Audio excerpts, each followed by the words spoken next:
game on Sunday. So do we even know who our starting 11 is? Yeah. We know who our 11 are. Oh, okay. Yeah, that's. I mean, we're pretty good with that concept. It's just we have no idea what it's going to look like. Like as a staff, like we sat and talked the other day, and we're like, there's probably going to be a red card because no one's played for 18 months. So from an emotional standpoint, everyone's going to be triggered and ready to go. And then from just from a playing style, everyone's going to be late going into everything because they're just not up to it. So that's going to be bad. Like the coaches are going to want to win. So the coaching staff is going to be fired up. The referees are going to be bad because they've not ref games. So they're going to be slow on calls or whistles or stuff like that. And then that goes into the emotional status. We have to control ourselves as well. So it's going to be class. Can't wait. I can't wait for the post game report on this one. So is the fear? Do you have a fear of like injuries and stuff with these kids coming or? All right, like going from like little like 6v6 to now we're going 90 minutes. I mean, there's going to be. That was another thing that we talked about in our game on Sunday. Like, we're feeling like we feel like our squad's pretty good and pretty deep. So we want to try to use as much as we can because we know that like we don't have players that's going to be able to play the full 90. At some point, they're going to need breaks and rests. So just kind of monitoring that. Like when we played outside, they'll have the vests on, like the GPS vests. So we'll get some data after the game. So we'll be able to monitor that. But it's going to be rough, just from an everything standpoint.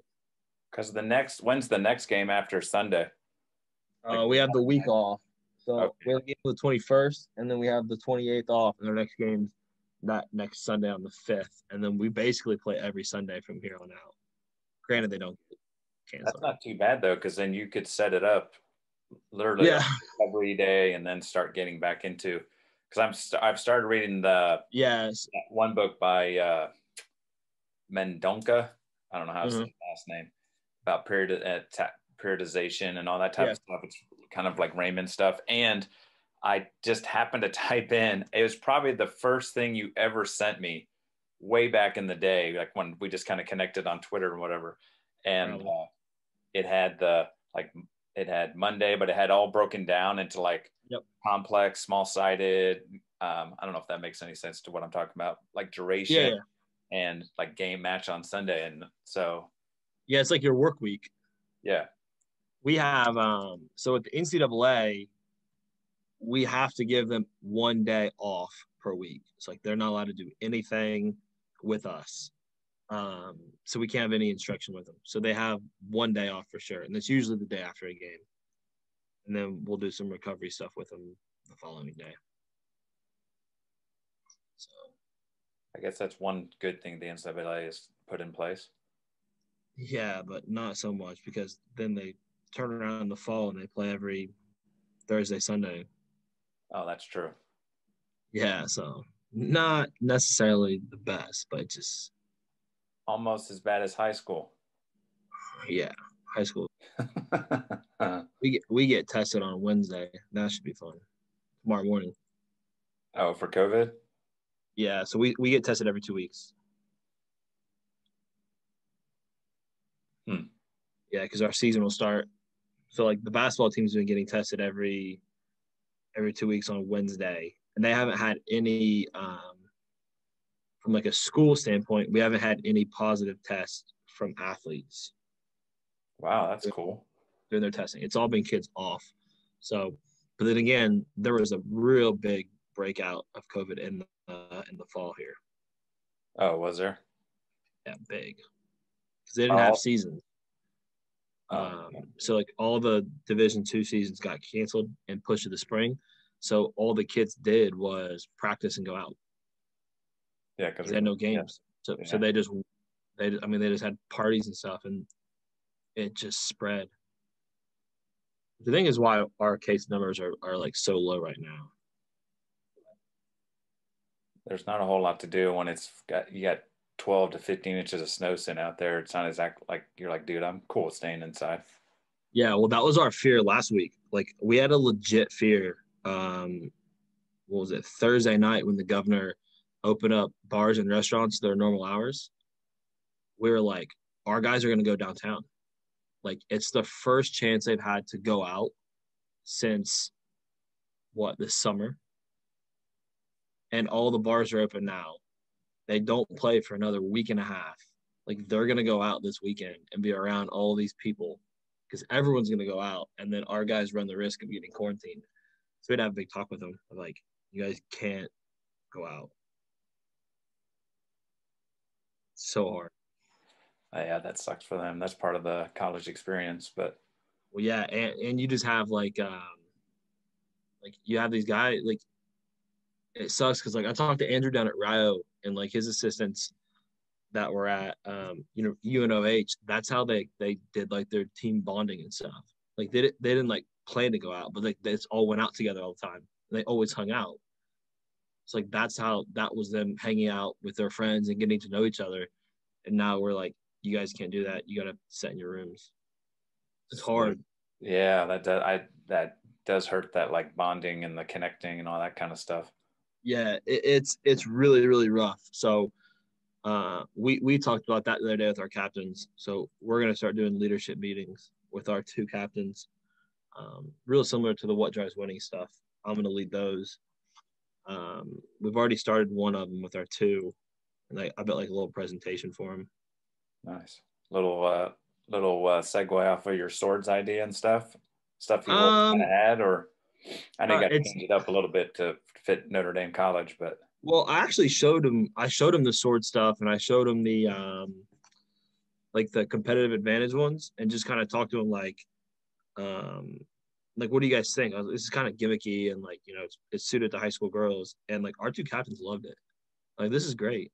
Like, this is really good. So I said, okay. So like, I was like, I'll put something together and we'll move forward with it, and let me know what you think. So I asked him, I sent him an email, and it was like the 3 things that get in the way of the team from reaching its potential. And they filled it out, and they put temper, frustrations, distractions, negative mentality, putting individual goals over team goals, and then putting blame on a teammate and not owning up to your own mistakes. So like, that's what our 3 captains put. So then I did the typical human side, sports side, and they all go on the human side. So then I just found like the opposite for each one. So like the opposite of temper would be patience, frustration would be discipline, distractions is focused, negative mentality is a positive mentality, putting individual goals above team goals is selfish, and putting blame on teammates not owning up to your own mistakes is accountability. So when I meet with them this week, I'm going to say, like, if you were the team right now, these would be the 6 things that we would go over. We'd go over once every week.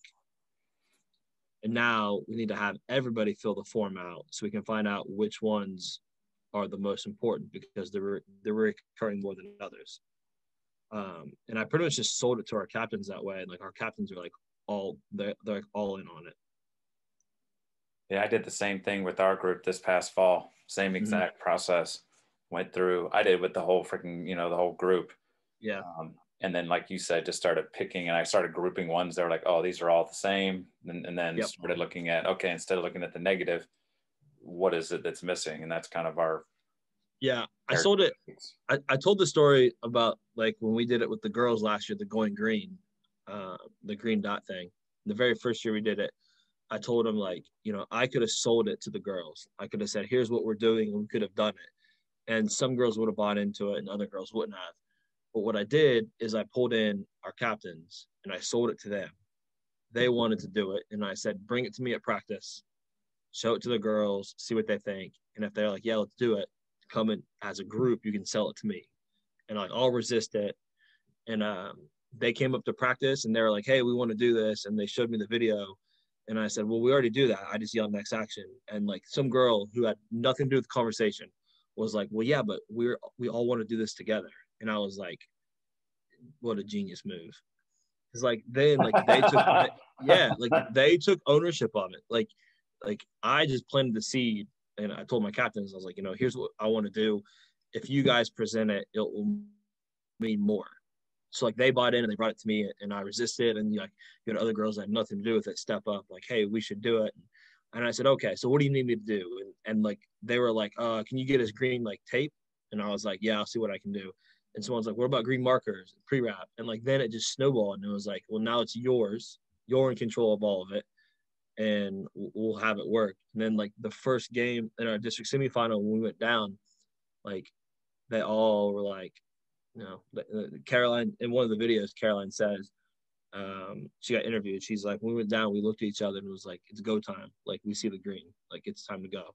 So they took ownership of it, and I really didn't have to do anything other than just kind of like nudge them in the right direction. So that's what I told Javi and Nick. And I was like, we can do these leadership things. And I can say, hey, we're going to meet in the locker room at 2:00 on Fridays, and we're going to talk about this stuff. Or you could reach out to an individual and say, hey, listen, I think you should be a part of our leadership group. Bring them in. We welcome them. We go over with it. And then I say, next week, everyone needs to go find someone different. Then those 4 go find 4 more. Yeah. And you start to bring people in based off of like who they think are important and talk and people listen, rather than me saying, all right, you 4 are the leaders. They can reach out. Because, it could be someone, like a really good quote is from Damian Hughes. He talks about like the cultural architects of Barcelona and the people that demonstrate what you want to do on a daily basis. They may not be your best players.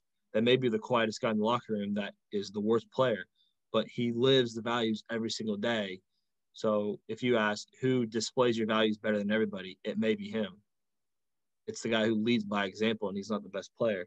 So we want to find those guys as well, instead of like the guys who just talk all the time and can say one thing and get by doing another.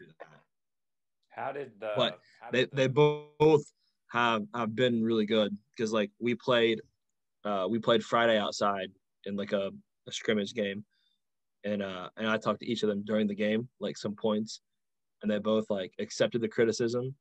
And then one of the things that we talked about was like building people up.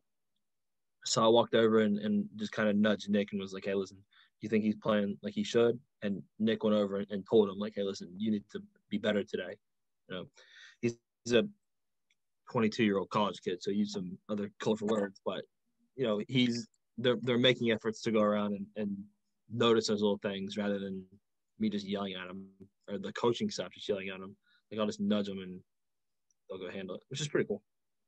I was going to say, that's awesome that like we call kids captains and you're leaders of the team, but then we don't equip them with what the heck leadership, what's that even look like? Like, does that mean I get to wear this cool armband with a C on it, and I go out for the pregame coin flip, and that's it? Like, well, it's real similar to the conversation you guys had about captains and leaders the last time. Yeah, it really just depends. Like everyone's leadership is different. Is this recording? Like most of my time, I just show up and watch training and set up cones and move balls and stuff. Just pretty much observe and listen right now. It still seems like you're finding your moments where you can throw your 2 cents in and you're helping the guy. Like that's where you got to start connecting. That's the coaching side. Yeah, and I think that's important. Like I've had conversations with some other coaches. They've asked me how things are going. And I said, like, for the past probably like 10 years, like with being in the high school and the club, like I was always like running stuff all the time, like either like the weights or the running sessions or practices, or I was so involved in doing everything from start to finish that now I'm not. I can just kind of take a step back and zoom out and watch and observe. And like I've learned a lot in these probably the past like 5 weeks just from doing that. Like, because you're able to see more instead of like zooming in on exactly what this kid should be doing. And like my notes are like just full of stuff right now, just because I've just been writing down thoughts and ideas. And so I have like 2 notebooks up here. I have a notebook that I take to training, and then I have a notebook that like I copy everything over here. So like my thoughts in my notebook in my room are in red, and everything else is in black. So like I know the difference between my thoughts and stuff that was happening and opinions and stuff. So It's been fun. I've learned a lot. The boys help out a lot because I mean they're good, so the standard's pretty good. It makes things a little bit easier because you're not having to fix little detailers things. Yeah, I'm not like stressing out over like what are we doing. Like I love setting those conversations and having them, but I don't have to stress out over them now. At the end of the day, I can get off the bus and just go home. I don't have to worry about a parent meeting me or anything. Best. Best. So it shuts down after a month? Yeah, so the current month, so the way it works is like I could watch it for a month. So like right now it's football conditioning.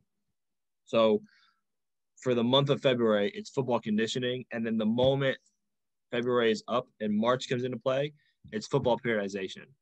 And the reasoning is why he's locked the previous months is because you should be focused on the current task at hand and not being able to go back and stuff like that. So like if all I should be doing right now is the football conditioning aspect of it, then that's all I should be focused on. I shouldn't be going back to football tactics. That makes sense because it's that focus idea. And like Brian talks about, like brain pollution, while you're supposed to focus on conditioning, now does it at the very end, does it say, okay, you've completed the course, so here's all the information? Well, so he has said, I don't know how truthful this is or not, but he said that there's going to be a library bank at the end of it. Yeah, like that we'll have access to, which I think would be really good because there's some really good parts on the course. Like the one the other day, it talked about football conditioning exercises, and it was basically just like it was the clip of playing at a high level and getting your actions per minute. And I think it was like a youth team in Fire North that he was with, and it was those kids, and it was just them playing, and he stopped and said, here's the idea, and watch this kid, see if this kid does the idea like he's supposed to. I mean, it was really good. But it's just a lot of information coming in. That's it. For sure. So it's not just us. Other teams are in the same boat due to field space and stuff like that. Weather, COVID, everything. Yeah. And basketball is not helping because in volleyball, because that now the volleyball started up and basketball is in season, men's and women's basketball and volleyball take priority over everybody, which they should. It's their sports and their seasons, but it just makes it so much harder. So like if we want to use the gym, we have to use it like at 11 o'clock after a basketball game. That's like at 7. And then you got to think about like, is that the best thing for these kids is like getting in the gym from 11 to 12 and then sending them either back home to off-campus housing or back to the dorms. And some of them have class at 8 a.m. the next day. So it's a battle. It's different struggles than what I had previously, but hopefully it's just a temporary thing. Well, if the weather were to clean up here in the next couple of weeks and warm up and get back to the 40s and stuff, that would make things a little bit easier where you can get on the turf and what have you. Oh, definitely. For sure. Like, I mean, we would much rather, like, we all would much rather be outside on the turf than packing up in a van and driving, 20 minutes to an indoor place where we can only play 66. Like, we'd much rather be outside. Like, bundle up. We'll deal with it. So I guess it does make it easier knowing that everybody else is pretty much in the same boat. Yeah, I mean, that helps. It just sucks because, like, the good news is I get to keep my time study going, so that's fun. Yeah, you mentioned that the last time. That's going to be so you'll get to watch the film after the game and then go through and break it down? Yeah, I get to do that for the men's and women's games. Huh. Yeah, so that's going to be fun. So I'm kind of looking forward to that because I want to see how different it is. Like, it's going to be different because when I look at the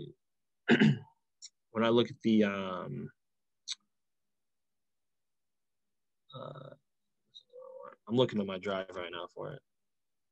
When I look at the time study that I did for our girls, it's like, just to give you like an idea, in 2018, we played an average of 53 minutes of the 80, and I did 5 college games that year for University of Rio Grande for the women's team, and they played an average of 64 of their 90. I wonder what that is percentage-wise. About the same. 72.8%. I should have known. Now, granted, they play longer and they have overtime, so overtime adds to the time because they instead of playing 90, they have overtime periods. But that was the average was 64. So I'm hoping that, I mean, it's a small sample size, but if I take the college games from 18, the games I did in 19 at the college level, and then the games I did this past fall at the college level, and then take the ones from this spring for the women's, I may be able to get somewhat of a solid number. But we'll see. That would be interesting because, like, going into like setting up your training sessions and saying, all right, we're 90 minutes is what we have. And within that, I can work in, so 64. So that's what, 16 minutes of downtime where the ball's out of bounds or whatever. So yeah. So that's what I did for the very first year. So the very first year I did it, I felt like I was like, I'm still trying to figure out how to use this to how to use all this. But the very first year that we did it is when we went down to Wheelersburg for the girls, and we scrimmaged. And I had my clock and I did the time study down there, and we played 3 40s. Basically the middle one was a JV 40. And then where's it at? And then the time out of bounds. So right before we went down there, we did a conditioning day a few days before. And our level, we played 3 games. No, in training, we played 2 games that were 13 minutes long with a 2-minute break. So they played 26 minutes was the total time that they played in training. So 2 13-minute games.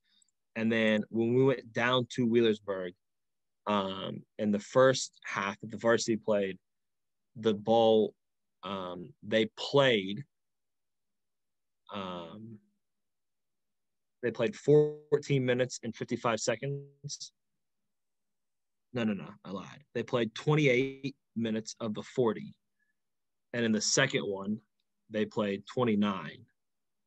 So then we just cut that in half for like our conditioning days, and we were really close to our 26. I was going to say that 13-minute game, that's almost spot on. Right. So they played 13 minutes with us nonstop, where they just, like, we didn't let them stop. There was no stopping in training. Like, so they sprinted everywhere. And then they got down there. All went back in. Yep. And then they got down there to the game, and there were subs and goal kicks and throws. You could walk around. And, we got beat in the scrimmage. But in that third scrimmage, that third quarter, when our opponent was, like, dead tired, they never crossed midfield. Like, our girls were all over them. We hit the post twice, I think. Their goalkeeper made some really good saves. And we were just all over them. And, I kind of explained the rationale of it to the girls afterwards. Like, here's where we're at training-wise the other day. Here's where you're at now. And, like, they said, like, we feel better. Like, we feel like we were in better shape than they were. And all that the other team did was run for the past 2 or 3 weeks. So, like, in the first part of the game, they were, they were probably in better shape than us because they were running around. But once we put the ball down and started playing, like, there was a clear difference. So did you just stand on the sidelines with a stopwatch? Yeah. So back then I had a Fitbit, and I sat there and I got into the habit of hitting stop start while the game was going on nonstop. So did you keep track of number of throw-ins, number of corners, goal kicks, stuff like that? So maybe we're getting 4 or 5. I know we've had conversations in the past where your team struggled a little bit with corners. So then you would dude, we're getting 3 a game. So so I had a parent that would run the soccer meter app from the bleachers, and basically he just did it for stats because I was doing too much to keep stats on the sideline. So he would keep stats. And then he would send me the game reports after the game, and it would have stoppages. So it would have how many throw-ins we had, how many goal kicks we had, how many offsides. So I tallied all those up as total stoppages in the game. So anytime the clock stopped or anytime play stopped, but the clock didn't stop. Yeah. So I added those up and I have an average for those. And then we track like pass strings or passing percentage, just a bunch of nonsense stuff that doesn't really relate to the outcome of the game. Because I mean, I'm looking at some stuff here, and this is the part that blows my mind. We lost to a team 3-2 that finished the season 18-2 and lost in a regional semifinal. And against us, they only completed 99 passes. Then we beat a team. 99 passes for the entire game? Yeah, for the entire game. And then we beat a team 15-0 that didn't win a single game all year, and they completed 106 passes against us. Wow, it's one of those sayings where statistics can be misleading. Yeah, so looking at it now, so I'm assuming the 18-2 team very direct. Yeah. So probably very quick up front, athletic. Mm-hmm. We're just gonna play some through balls, and we're gonna get a handful of shots, and we're hoping a couple of them go in. Yeah. So just looking at this kind of stuff, like you can kind of tell like what's pretty effective and stuff like that. Like I can even go into the next year, like 2019. We played that same team again that beat us 3-2. We played them again. They beat us 4-1, and they completed 97 passes to our 317. So again, just because you have the ball doesn't mean you're winning games. So that lovely word possession that everyone loves. Their passing completion was 27%, so not very good. And then I scroll down to a team. We beat them 15-0 again. And they completed wrong one. Here it is. Beat them 14-0. And they completed 90 passes against us. So very similar stats. First one with the other. But different outcome. Different outcome. So got to put it in the back of the net, people. We have the ball a lot, and it didn't really relate to anything. So fun. So if you look at that and you go back, would you have maybe done something tactically different against that 18-2 group?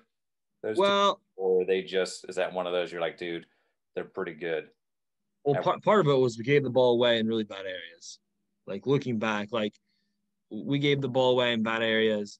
We committed so many numbers forward into the build-up, and I mean they just hit us. They also scored some goals. We played those 3 periods where we had a JV period where they scored some of their goals.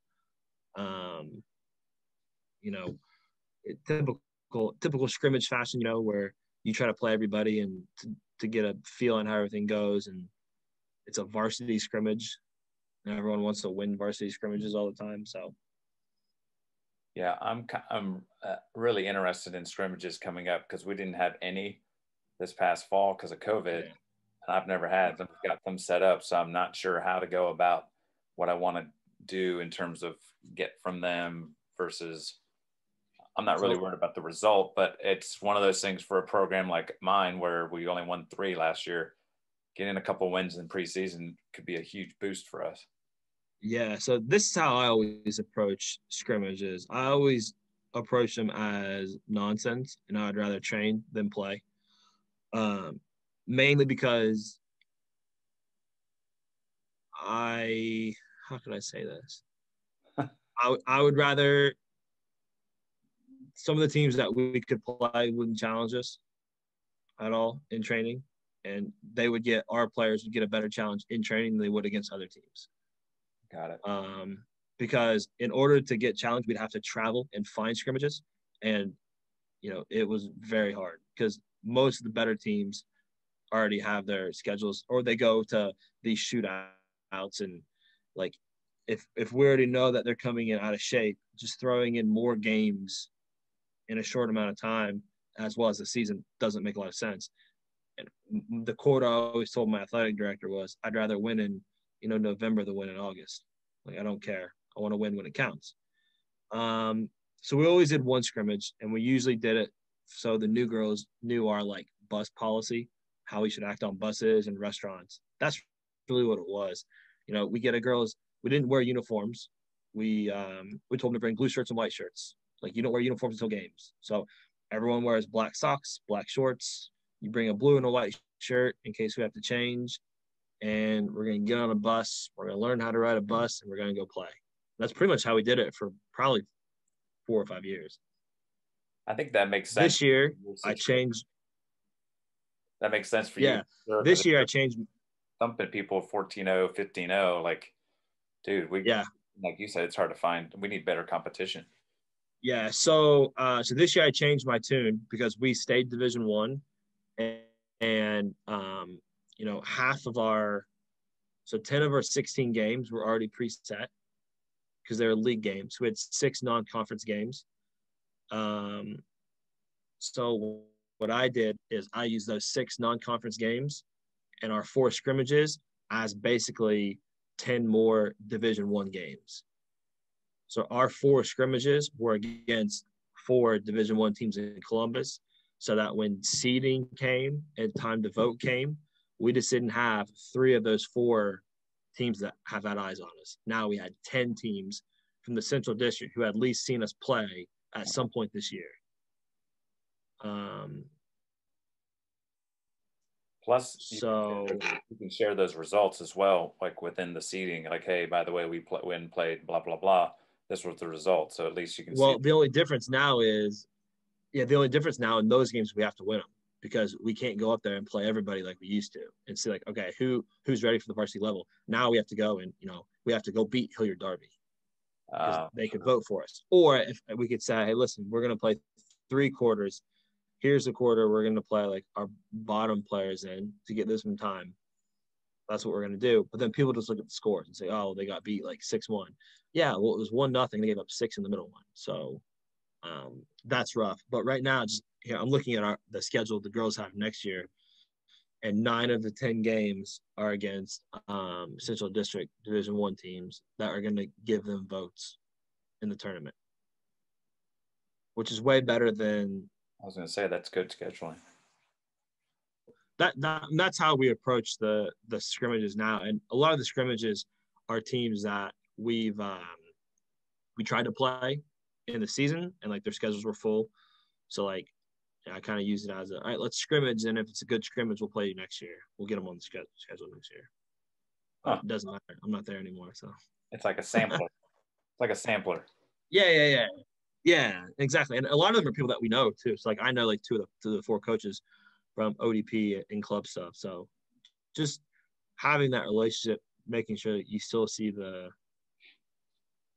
people is good as well, because then it's a good little like I remember us from last year in the back of your head when you're voting for us. Networking. Huh.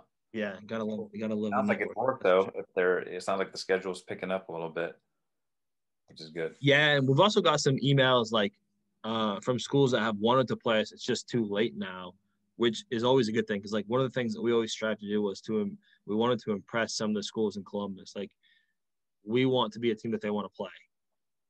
And we got a few of those this year, which I don't know if it's good or bad. I don't know if it's an easy win or not, but at least like they've reached out like, hey, do you want to play next year? So at least the program is getting somewhat of a reputation, which is good. It's always nice to have for sure. I don't know. So with you doing, did you play back in the day?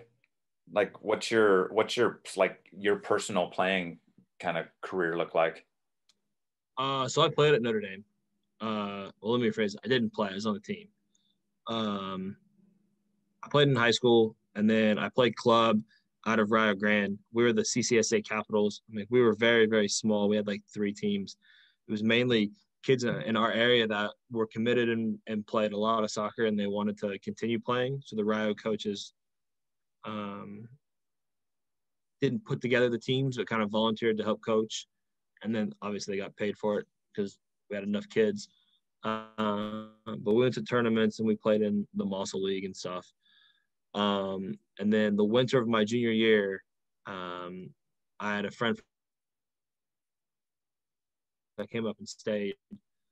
And as I was here, I met some of the soccer guys and I filled out a recruitment form, and they reached out to me and I came up for a visit and I played. And I remember the ride home. I was supposed to go to Findlay for a visit as well. And I told my parents to cancel the visit. Like, I wanted to come up here. Like, it just felt right from the moment I stepped on campus. Huh. So I was here for 4 years, and from like a soccer standpoint, it was the roughest 4 years of my life because we were good. Like, we were really good. We were top 5 in the country, I think, for 3 of the 4 years I was here. My last year, we lost the national championship. But, going from the best player on your team and then to being the worst player in the program as a freshman is kind of like a shock. But, like, I loved it. I loved every minute of showing up to training and having to fight and stuff like that. Huh. So a lot of people can't take that. Like, I struggled with it. Like, every day wasn't a blast, but looking back at it now, like the growth I went from like one season to the next was so good for me personally. Huh. That's pretty cool. So you just had to keep grinding and grinding and grinding just to survive because their talent was so freaking high. Yeah, like we brought in new players every year, and we had the NAI National Player of the Year on our team. He was here. He was ridiculous. We had kids that had caps for national teams. We had players who had caps for professional teams that didn't make it. And it was just like one of those environments where like you couldn't afford to have a day off. And if you did, you couldn't have another day off the next day because there was always someone like behind you. And it was just so competitive. And then I remember I was talking to a recruit last week, like about my summer. Like, I remember, like, we drove, like, me and one of my friends, we drove probably an hour, like, at least 3 days a week to play at an open field, to play. So we drove Monday and Wednesdays to play. We drove somewhere else Tuesdays and Thursdays to play. We took Friday off, and then, like, we just ran Saturday and Sundays. And that was our summer. Like, we weren't working. That's exactly what we did. We played all the time. Like, from 6 o'clock to whenever was blocked off every night because we just went to open fields and played because we had to. Because like we had teammates that were playing like on PDL teams and stuff, so we could either find places to go and play or we could just sit around. So we just drove around anywhere we could go, and it got to the point where we had coaches like we would show up to the open fields and coaches would tell their kids, like, hey, open field on Thursday is canceled. And then he'd pull them all aside and be like, no, we're going to play here. Just because he didn't want all the older guys to show up. And then they would tell me and I would still show up. Like, we just played nonstop. I wonder how that's different than the mentality. Like, do you see that kind of, is the program like that competitiveness, I'm assuming, is something that'd be cool to kind of share with some of these younger dudes coming in. Like, hey, man, I've been there. I know what it's like. You're just going to have to keep, when they get knocked down, get right back up. Like, it's a grind. Well, we're actually tracking that now. So we have that competitive Cauldron where we're tracking wins and losses at training.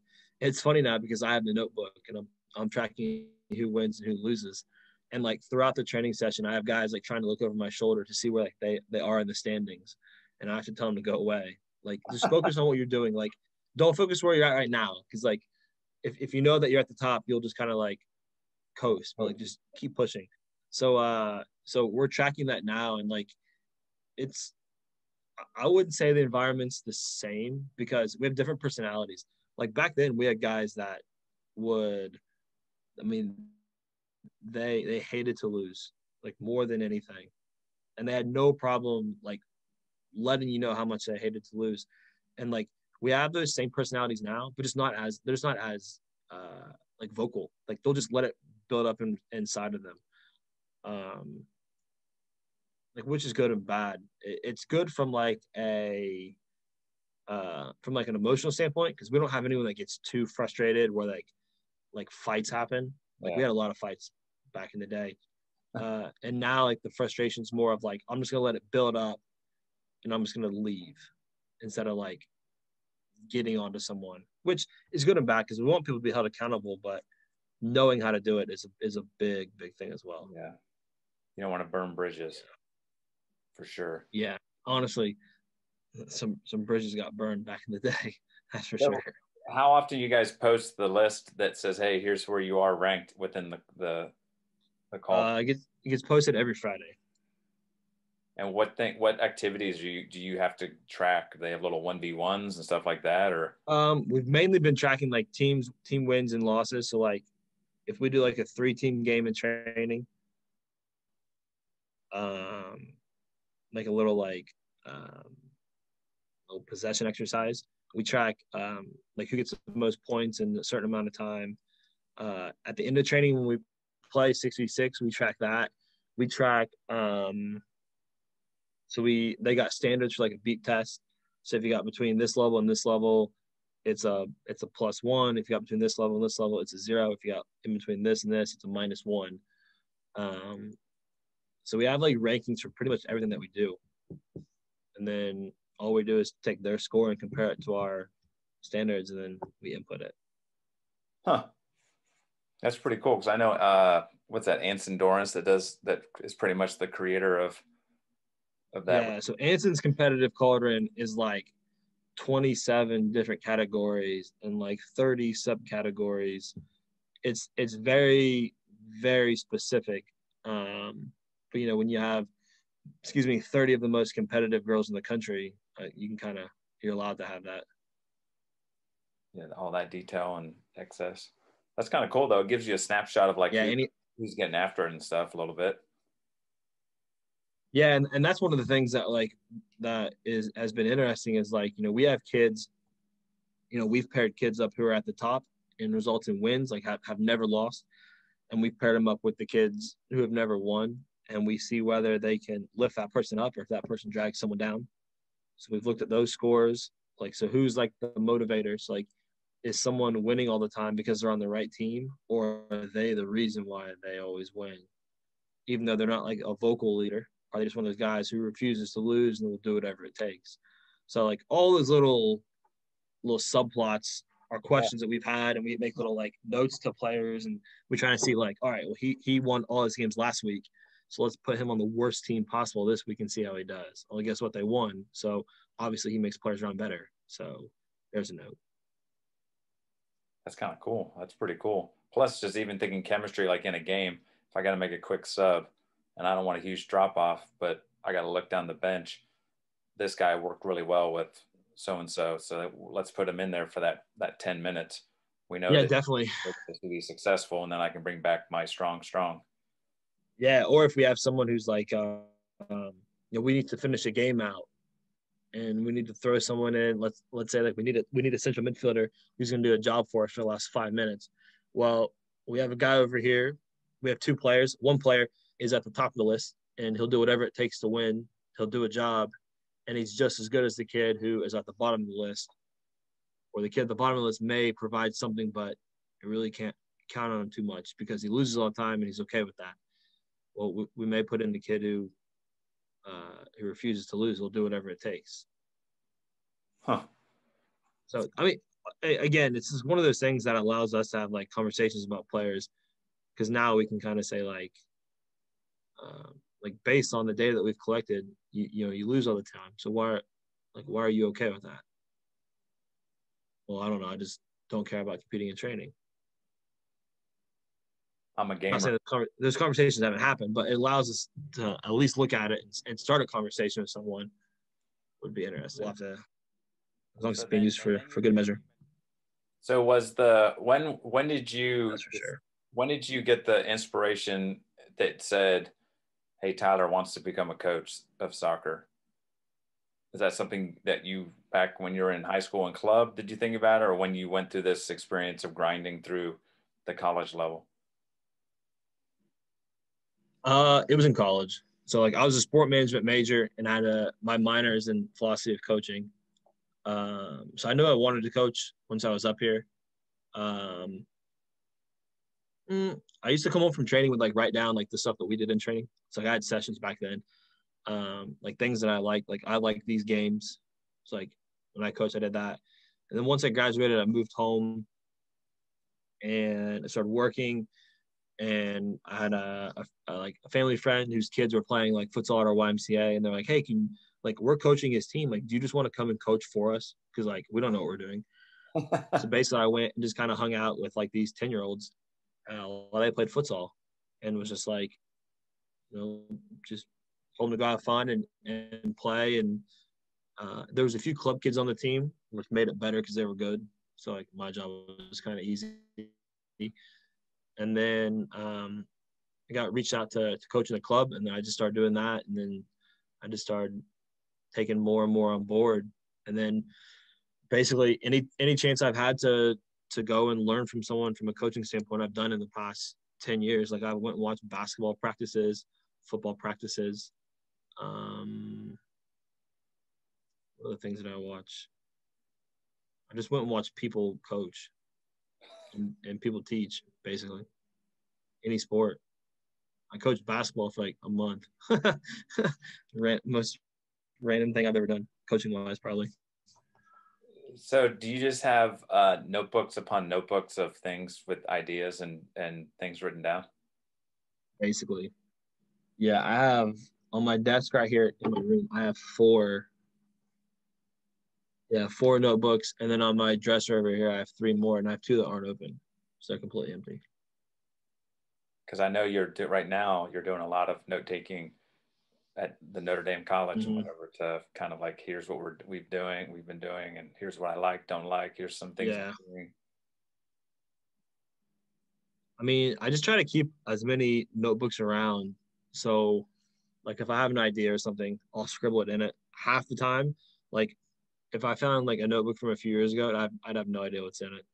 Like once I started flipping through it, like, oh, okay, that's when I coached this team, and like I'll remember everything. But just looking at it, they all look the same. I used to write like on the front of them, like the year and stuff, but then I would use up like half of one, and I'd put it in storage, and then I would scramble because I'd need a notebook, and I'd pull it out, and half of it was empty. So I was like, okay, I'll just use the second half of it now. And now it's like one half is like from like fall 2014, and the other one's like from like spring 21. So I just stopped labeling them. That's kind of cool though, to have like the thing that's helped me a little bit is a small library of notebooks. Yeah, right on. Like there's some knowledge bombs up in that stuff, I'm sure. I mean, I'm sure there is somewhere. I'm just trying to see what's over here. I know the white notebook on my desk is all the leadership stuff from the Focus 3 training with Tim Kite and Urban Meyer. And then the big white notebook is my sword stuff from Chillicothe that I was developing. And then there's a notebook from the girls, high school girls, fall 19 season.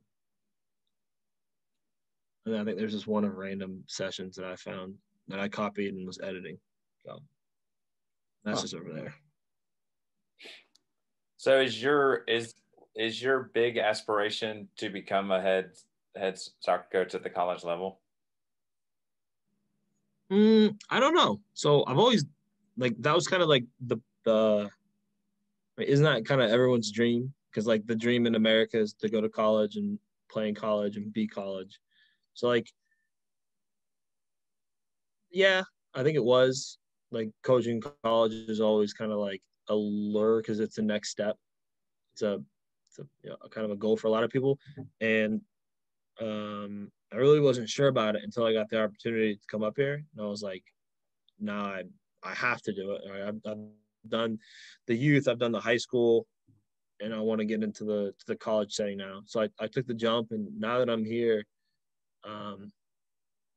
I mean, it's still really early, so I don't even know if I'm going to be good at it or not. But I want to see what the next like year and a half looks like. Once I get into all like the recruiting and like it's really easy right now because there are so many restrictions and it's not a normal year. Mm-hmm. It's like it's easy for me, but it's frustrating for the other coaches because they're like, you know, typically we wouldn't even be starting right now. We'd be in our winter off season. We'd be moving to our spring season. So it seems easy for me because I've never experienced anything other than, you know, either we practice at 8:00 or we don't. So not that frustrating. But looking at it from their point of view, it's extremely frustrating because, you know, we have games coming up in a week and we haven't trained, and I'm looking at like, well, you know, this happens in high school all the time. And then the club, you know, fields get closed, we move on.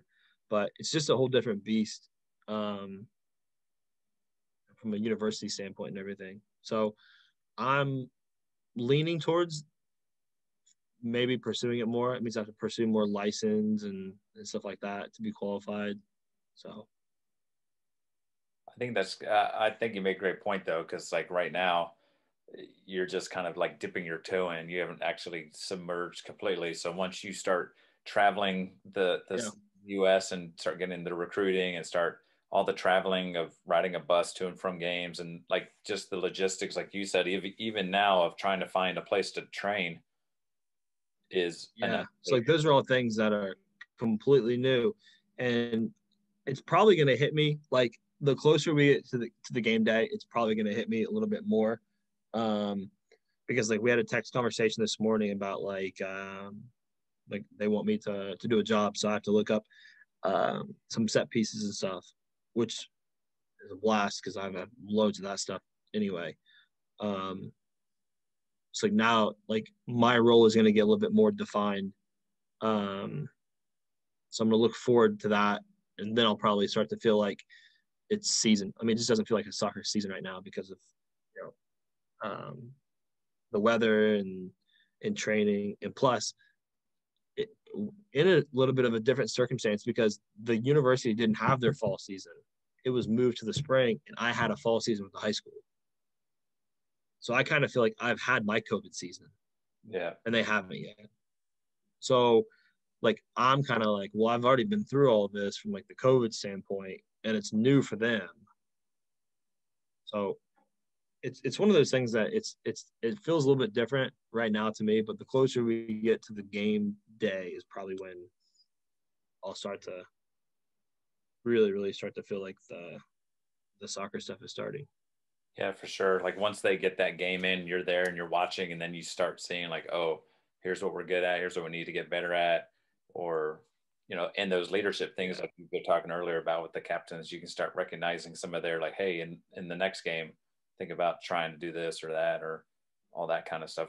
I'm sure at this point your brain's been kind of chilling, and it's going to be whizzing like a helicopter once the Sunday hits. It is kind of interesting though to have already gone through all of the like frustrations as a coach with the COVID thing, already doing it, especially at that time. It was like so new and fresh, and like no one really knew what the heck they're going on. So that's one plus, I guess, for now is you're probably looking at like, look, man, this is so much easier than, because I know we had to go through all the little pods and all these like just random things, and kids couldn't have contact for for a week and all that kind of stuff. And now at least you're not dealing with all of that, but adding winter and then, you know, just everything it doesn't take away from the fact that it's not easy either at the college level. Yeah, it was rough like in the summer, like because when they first opened it up, like we were the first ones that were like, oh, you can practice, but you can only practice in groups of 10, and then you can't get a ball out, and then you're gone for 2 weeks, and then you're back into it, and then the kids can't be around each other. It's like that was the hardest part, like for us in August, or especially June and July, when we were able to start. We had to tell the kids who haven't like seen their friends in person since March to not be around their friends at practice. Like that was one of the hardest things to tell them. Like, I know you haven't seen each other, but you can't be around each other.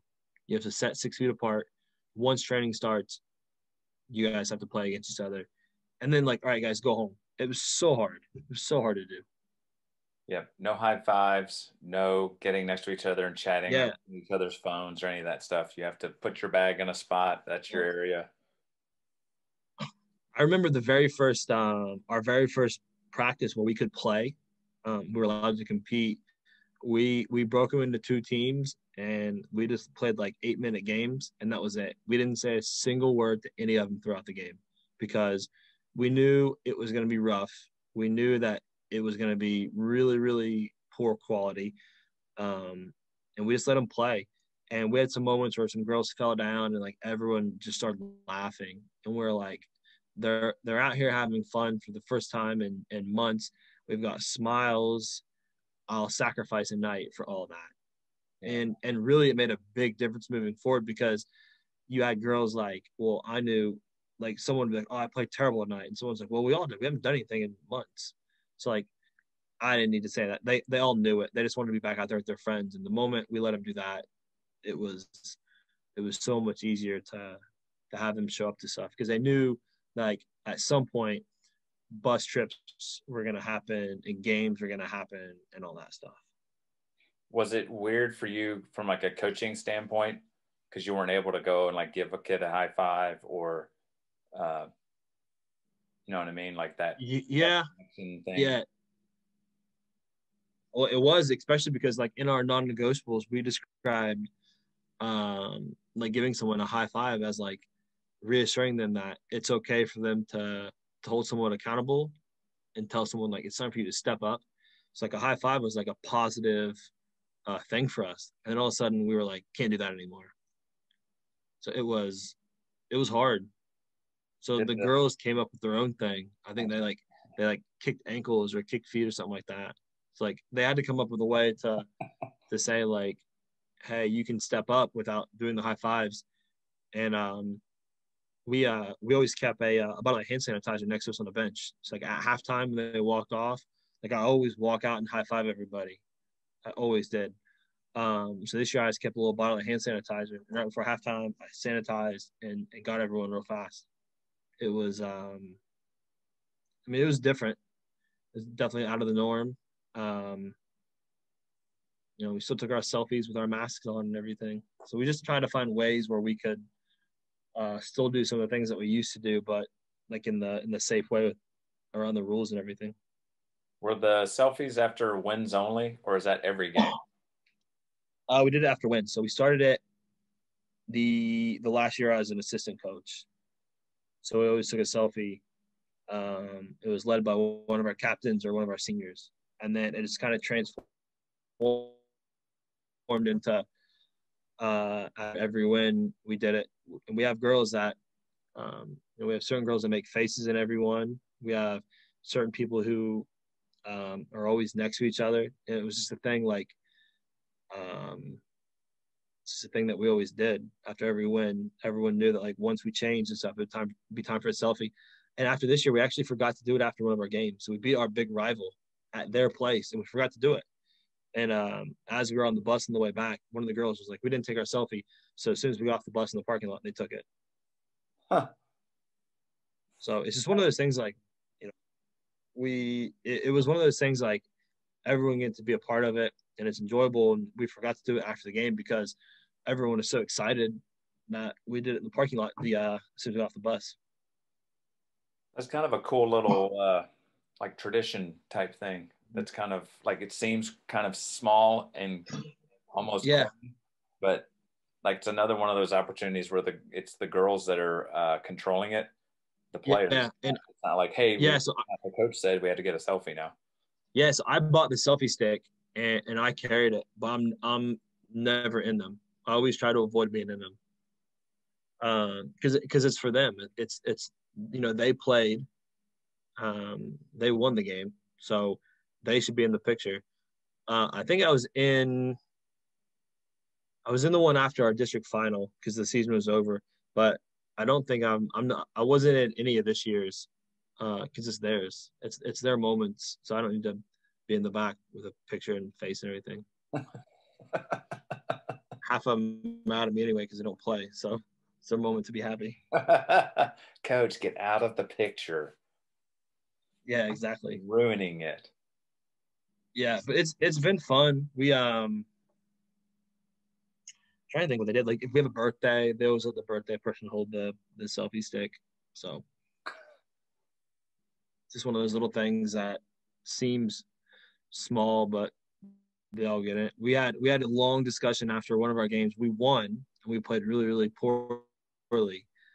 And in our selfie, we all look mad. So it looks like we lost. So we'd have a talk that, not every win is gonna be pretty, and not every time we after a game that we can, it's okay to be upset that we didn't play well, but we can't let it carry over. So that's a nice little lesson from our upset selfie we had. You can't all walk around grumpy for the rest of the day. Yeah, it's over with now. So now you have to go eat your Los Marriott, or what is it? They go to some restaurant after every game. I can't think what it's called. Oh, a special one. Yeah, they all go there. Los Mariachis. It's funny. That's awesome. Got to make sure those are in your binder somewhere. They are somewhere. Things that we do. If we ever coach high school girls again, selfie sticks and TikTok dances at night. Those are the songs. That's the keys to winning. I'm pretty sure you probably had some enjoyable Zoom calls too with them. Oh, they're terrible. We had dress up days.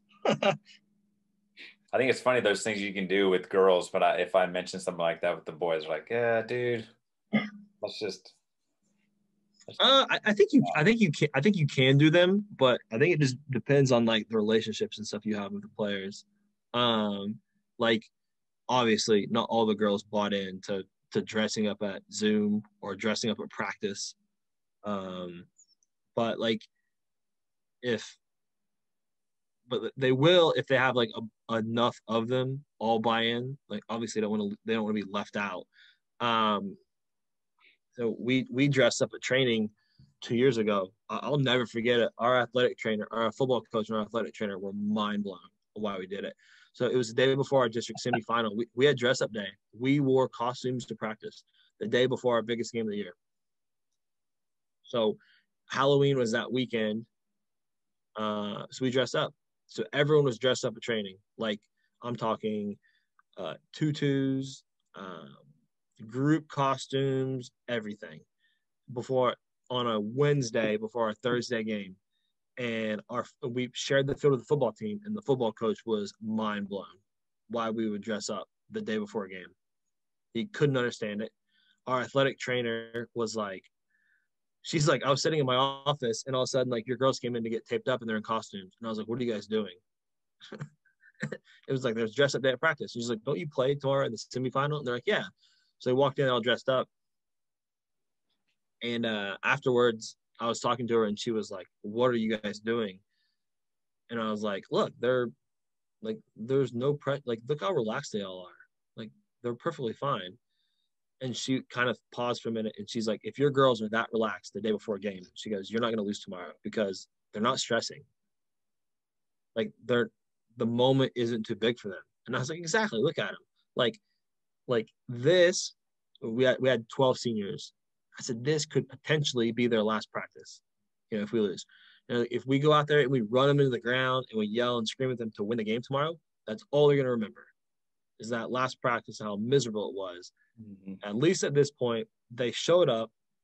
I told them they could dress up as long as they didn't interfere with practice. Like if your costume is affecting the way you play, then you've got to change.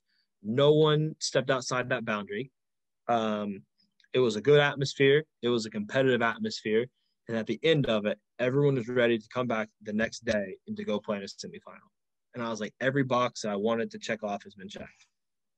And we went out in the semifinal and we gave up a goal, like 3 minutes in, and then we scored like 3 more goals in the next 3 minutes, and we ended up winning 5-1. And it was just like, they weren't afraid of the moment. Like they didn't stress out yesterday at practice about dressing up the day before a game, and now they're not stressed out during the game. Like they were so prepared. And I think it was my athletic director.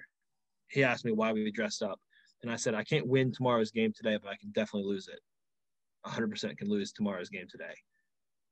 And he was just like, all right, we'll see what happens tomorrow. And then I smacked them, and no other questions were asked. The other thing that you take into account is like that by that point you've played close to 17, 18 games. Yeah. At that point, Yeah. your girls know exactly what the expectations are. We know our roles, our responsibilities. It's not like you're going to put something in. It's not like, oh, we're going to run this. Like it's like, look, let's just get out there. Let's just make sure we get moving. And like you said, playing fun, free, enjoying it. Holy smokes, what a different vibe versus, like you said, the opposite, where I could be doing sprints and yelling at you about this and like making it become not enjoyable. Yeah. Well, that was our famous green game too. So like that's when the first chance we got to use the go green stuff in a game, because we went down 1-0 to a team. Like we had the ball mainly the first like 10 minutes of the game. And we gave the ball. I just watched this goal today for some reason. We gave the ball away really, really cheaply, and it was like a 30-yard shot, and it went in, and we went down 1-0. And from that moment on, we completely bossed the game. I think we scored off the kickoff and tied it 1-1, and then we scored just like another minute later. And it was one of those things like we had a plan. We got hit by their best punch, and it was like, what are we going to do? And with the go green analogy, we can either, like driving a car, we could either pull up to the light and stop like it's a red light, or we could drive through like it's a green light. And Caroline says in the interview, she's like, once they scored that goal, we looked at each other and it's like, it's time to go. Like it's go time. And there was no fear. You're already losing 1-0. So what's the worst that's going to happen? You lose 2-0 if you push forward. So we just went for it, and we scored 5 goals and just ended any hope of their win. Huh. That's really cool. I like the idea too of, and I talked with my assistant coach, brought it up once. He's like, in a game I think we were down 1-0, and he's like, there's no difference between losing 1-0, 2-0, or 3-0. Yeah. It's a loss. So we need to go after it. And like you said, what's the point of sitting that back and just saying, okay, we battled for a 1-0 loss? It's still, the kids walk off the field going, we just lost. Yeah. And like people like, and like if your playing style is like going forward and like trying to score goals, then you might as well lose playing your way. Like, because it will have a bigger long-term effect than like if you're just trying to keep the score down. Like, oh, we're going to change everything we do because we're playing a good team. We don't want to get beat. I mean, let's say you get beat like 7-2.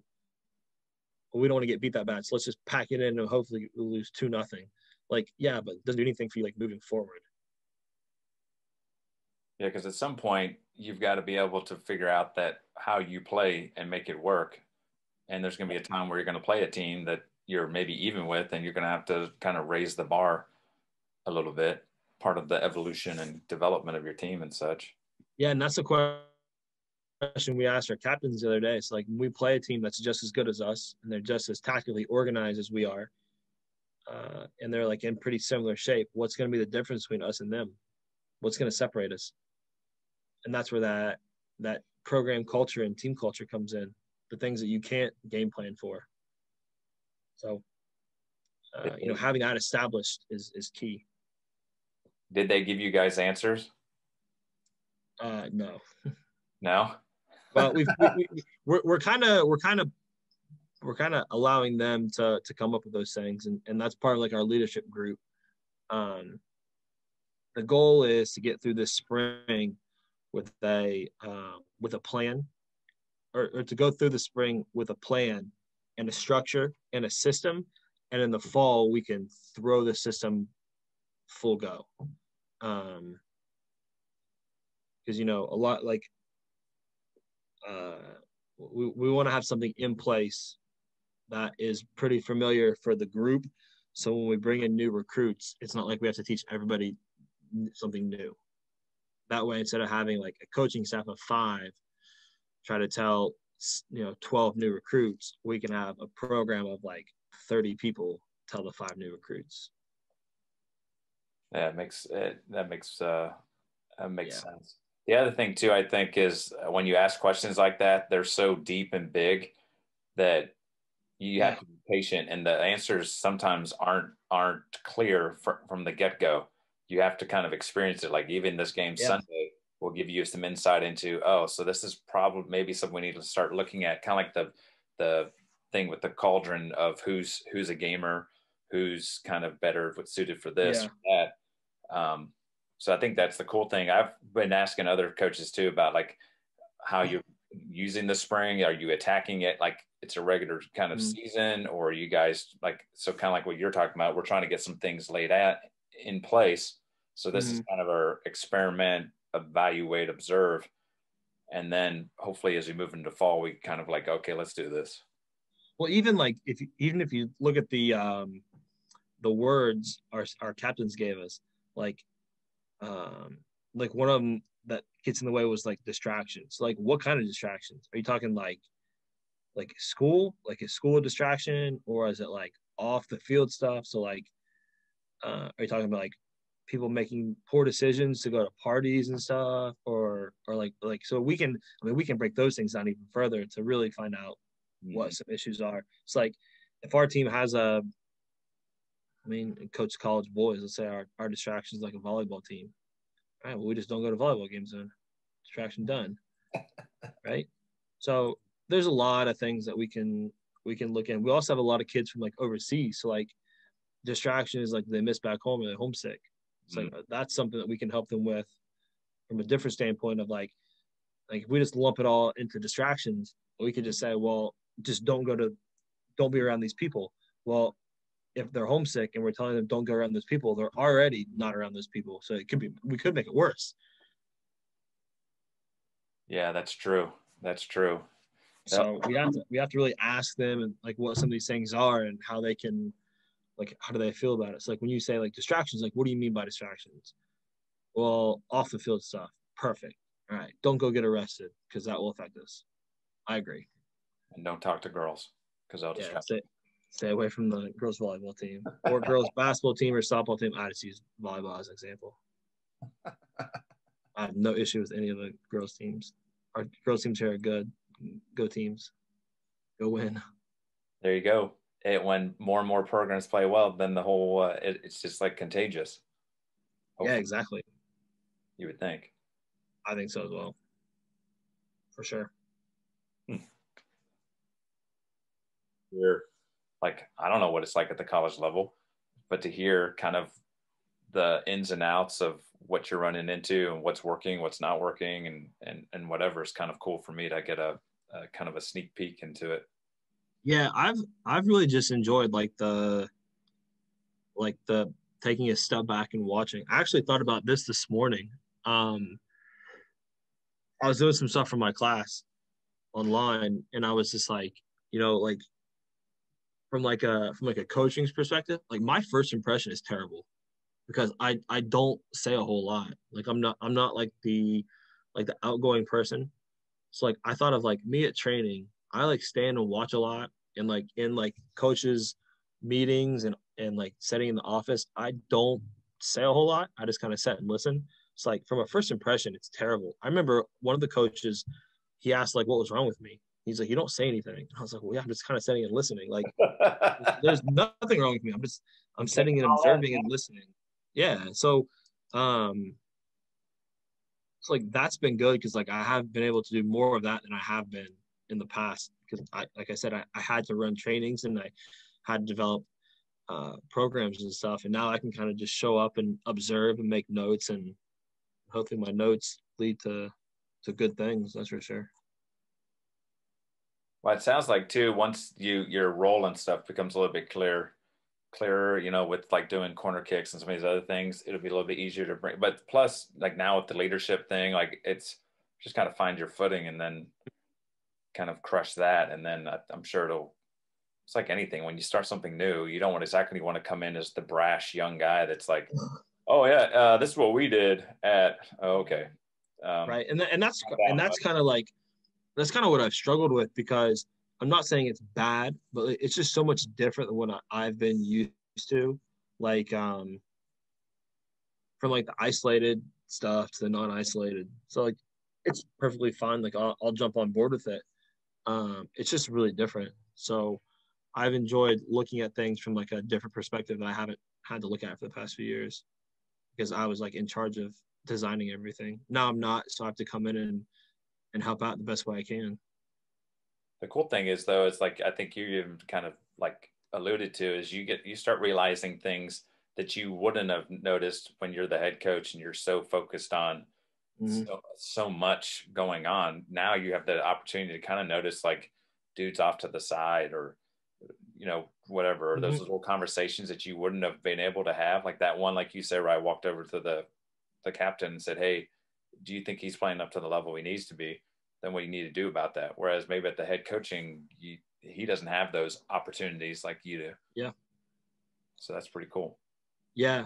So those moments are all things that have been like little eye openers, because like I said, I was more worried about, starting a session at 4 and ending at 6 than the little nuances, walking around and talking with people. So, and at the same time, like by doing those things, like I'm also like building relationships with players at the same time. Like we don't get to see them very much because of the COVID stuff. We don't get to see them for very long. So anytime I do get to be around them, I always want to make sure like I leave an impression, even if it's like a little tweak or a talk or just a small conversation with them. So will you, in the summer, will you move back home, or will you stay where you're at? Like what's the summer look for you? So I think I'm going to be up here for the summer because I'm going to be running like camps throughout the summer. Okay. We haven't got our camp schedule yet. It should be out soon. Usually we start signing some teams up in the month of April. So that's like team camps, residential camps. Yeah, so we do two. We do a residential and a on-site. It's like we'll come to you. And we have teams. So we brought our girls up here twice to stay in the dorms. The way the campus is located is like we have dorms. It's a small campus. I mean, you can literally see all the buildings from the dorms. So when our girls were here, they could walk right outside their dorm and go to the practice field. The cafeteria was inside the dorms, or if they walked outside, they had a short walk across campus to the game field where we played in the evenings. So extremely small campus. You can't get lost at all. We could see the girls. So like after our games, if they said they wanted to walk back to the dorms, we could stand on the game field and watch them get back to the dorms. So we didn't have to worry about them like venturing off somewhere. That's pretty cool. Yeah, so it's real small. That's in like July? Yeah, June, July. How did you pick the girls that went? Was it pretty much like whoever's interested, you can go? Yeah, basically. Yeah, we just asked anyone who wanted to come. We didn't turn anybody away because it was a chance for them to get away in the dorms. We actually have more stories about them up here, like connecting with each other than any of the stuff on the field at all. They brought card games and they played in the hallways. We had like a lights out rule at 10 o'clock, and like for some reason they all snuck into someone's room and they all hung out all night. So like it was just stuff like that they didn't get to, that you don't think about happens at camp. Like I remember going to like basketball camp and soccer camp when I played. I went to Indiana and stayed in the dorms, and we used to go hide in random people's closets and jump out and scare them all the time. Like that's what we did. And so like looking at it now, like the girls are gonna come up here for camp. Yeah, the soccer stuff's important, but so is the we're all gonna take a shower and then go watch what was that stupid show? Teen Wolf down in the lobby together. All right. They get to eat in they begged them. They get to eat in the dining halls and everything too? Yep. So we had girls that begged and pleaded to eat after they showered and watched Teen Wolf because like it was like the big thing. So training ended. They wanted to like, we're gonna go eat, and they're like, no, can we at least wait until like 6:30 to eat dinner because we want to go back and shower and watch Teen Wolf. So we had girls that would run up to the room, shower, and would come down, and like we had like a little line of like them like brushing hair as they watched this TV show, and then they went in to eat. So like, it was like a big thing. Like they wanted to do it every night, so it was their thing. So we just train as hard as you can, and we'll flip dinner and Team Wolf. That's what we did. Of course, now it might be a little bit easier because you got Netflix and you can kind of time it up better. But yeah. But back then it was Team Wolf on MTV, and then you were controlled by the time. What was another thing? We did another thing as well that they wanted to do. They wanted pizza one night, so we ordered them pizza, and they were playing card games in the hallway, and all of a sudden they had like pizza boxes were left everywhere. We had we had to run to CVS for our first aid kit because someone got cut, like someone cut their leg shaving, like stuff you don't think of happening. Yeah, is like this is like the story. So now like next day at training, we've got a girl with like a cut on her leg, and everyone's asking like, that happened yesterday in training? And she's like, no, I did it shaving in the shower last night, I cut my leg. So it's like, it's just stories like that we have that makes like the trips up here like so much better. That's cool. I've never really thought about it. I mean, I went to basketball camps, like team camps, but I never really thought about the soccer side of doing one. That's kind of a cool. Yeah, it's like a little getaway. And into the best story, we had like a performance talk. So like how what you need to eat to be at your best, stuff like that. And it was last year at Youngstown with Brian, and he talked about like a sugar rush. So like how after you perform, like a sugar rush is a good thing because you'll crash, you'll sleep right afterwards. So after we played our games, they put an order in for like this big cookie and like ice cream milkshake kind of thing. It was at some place nearby, and I didn't know what it was. Like I was left out of the ice cream thing, and all I know is as soon as that was done, the girls were like all about it. Like they were like, we just get more ice cream like tomorrow. It's like after every one of our sessions, they perform at the highest level they could, and they're like, hey, like we need a sugar crash. And it was just like a thing. Like after every practice, they just begged for the ice cream. Sugar crash. Sugar crash. And they talk about it this year. So like this year during our season, they asked about some of our games if we could like get them like a milkshake ordered from like one of like little Dairy Queens, or like, can we have milkshake? Because after games, it's good to have that sugar crash and pass out. And I was like, oh yeah, what else did that talk from did you guys learn about like eating right? And they're like, nothing. We just remember the sugar crash. So thanks a lot, Brian. Yeah, thanks. But it's those little things like that makes like the camps and everything just so much better.